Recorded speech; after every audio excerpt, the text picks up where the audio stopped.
এই গত কিছুদিন আগে আমি একটা আর্টিকেল পড়ছিলাম, পড়ে আমি অবাক হয়ে গিয়েছি। একজন মানসিক রোগ বিশেষজ্ঞ বলছেন কোরআনের মধ্যে মানসিক রোগের চিকিৎসাও আল্লাহ 1450 বছর আগে দান করেছেন।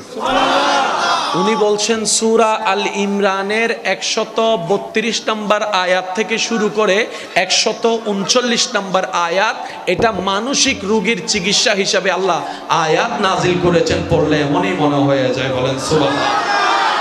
কখনো ফ্রি হলে একটু পড়ে দেখবেন, আপনি নিজেই বুঝতে পারবেন আপনি যে কারণে ভেঙে যাচ্ছেন, যে কষ্টে আপনি ব্যথিত হচ্ছেন, সব কিছুর কেমন সমাধান যেন আল্লাহ তাআলা কোরআনের আয়াতের মধ্যে দান করে দিয়েছেন, বলেন সুবহানাল্লাহ। যাদের সফল হয়ে কবরে যাওয়ার ইচ্ছা, আপনারা একটু মনোযোগ দিয়ে শুনুন। কঠিন কোনো কিছুই নয়, সবই সহজ। কারণ বান্দা যখন চেষ্টা করে, রব তখন তাকে রাস্তাটা আরো সহজ করে দেয়। আচ্ছা, আল্লাহ আপনাকে বললেন, প্লিজ ভাইয়া প্লিজ, ইব্রাহিম নবীকে নিজের সন্তানের গলার উপর ছুরি চালানোর মতো পরীক্ষা আল্লাহ করেছেন কি করে নাই? আল্লাহ হুকুম দিয়েছেন, উনি আদেশ পালন করতে 1 সেকেন্ডও দেরি, উনি পরীক্ষায় জিতে গেছে। ওনাদের মতো ব্যক্তিদের জন্য, ওনাদের জন্য জান্নাত খুঁজতে হয় না, জান্নাতই ওনাদেরকে খুঁজতে থাকবে। আল্লাহ অমুককে আমাকে দাও। আচ্ছা, এই জায়গায় আপনি আমি হলে পারতাম? কেন? এই উত্তরটা এখানে। ইব্রাহিম নবী বলে যে লা ইলাহা, আগে বইয়ে দিছি। বাপ ছেলের প্রতি ভালোবাসা তো থাকবেই। যদি সন্ত্রাসে ধরে, বাপে বলবে যে আমারে মার, ছেলেরে বাঁচাই রাখ, এটার নামই তো বাপ। যখন ইসলাম বিদ্বেষী কথা বলেছে, বিউ বেড়ে গিয়েছে। নবী বিদ্বেষী কথা বলেছে, বিউ বেড়ে গিয়েছে। তো তার তো বিউ এনা দেওয়ার দরকার। এই বিউটা কারা দিচ্ছে? আমরাই দিচ্ছি। না বুঝে বোকামি করে করে তাদেরকে আমরাই পরিচিত করে দিচ্ছি। কথা বলে ঠিক কিনা? আজকে থেকে শেয়ার চলবে না, আজকে থেকে অ্যাংরি রিঅ্যাক্ট চলবে না, আজকে থেকে কমেন্ট বক্সে গিয়ে বিরূপ মন্তব্য চলবে না। আজকে থেকে ইসলামের পক্ষে একটা করে আমরা রিপোর্ট দেওয়া শুরু করব। কথা বলেন ঠিক কিনা? তাহলে দেখবেন যে আর এই সাহসটা কেউ। আপনি কি বুঝতে পারছেন, একটা পেজে যদি 1 লাখ মানুষ রিপোর্ট মারে,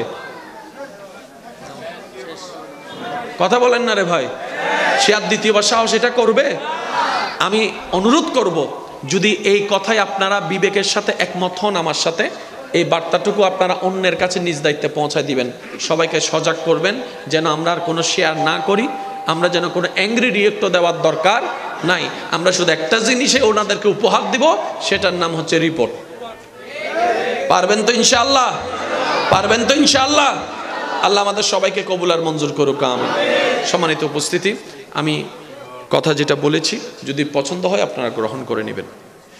রব্বুল নবী রাহমাতুল্লিল, আর ধর্ম হচ্ছে ইসলাম। ধর্ম হচ্ছে ইসলাম। এবার বলেন, যত মন খারাপ, যত টেনশন পৃথিবীতে আছে, আল্লাহর কারণে নাকি পরিবারের কারণে? আল্লাহর কারণে না বন্ধুর কারণে? আল্লাহর কারণে না ব্যবসার কারণে? আল্লাহর কারণে না বান্ধবীর কারণে? জোরে বলেন না। আল্লাহর কারণে না ভাইয়ের কারণে? আল্লাহর কারণে না বোনের কারণে? আল্লাহ পাক বলে যে তোদেরকে তো টেনশনের ওষুধ আগেই দিয়ে রেখেছিলাম। ওই মনে আমাকে ছাড়া, আমার নবীকে ছাড়া আর কাউকে জায়গা দিস না। যদি জায়গা দেশ, একদিন ভালো লাগবে, 10 দিন এমন অশান্তি লাগবে, এমন অশান্তিতে ফেলবে করে তোর মরাটাই উত্তম মনে হয়ে যাবে। কথা বলেন ঠিক কিনা? আল্লাহর ওলিরা এই জায়গায় আমাদের চাইতে 10 গুণ আগায় আছে। কিভাবে? ওনারা যখন দেখতেছে যারে রাখবো শান্তি দিবে একদিন, কষ্ট দিবে বাজে হাত দরকার নাই, তুই থাকবো যা। আমি বুঝাতে পারছি না মনে হয় কথাটা।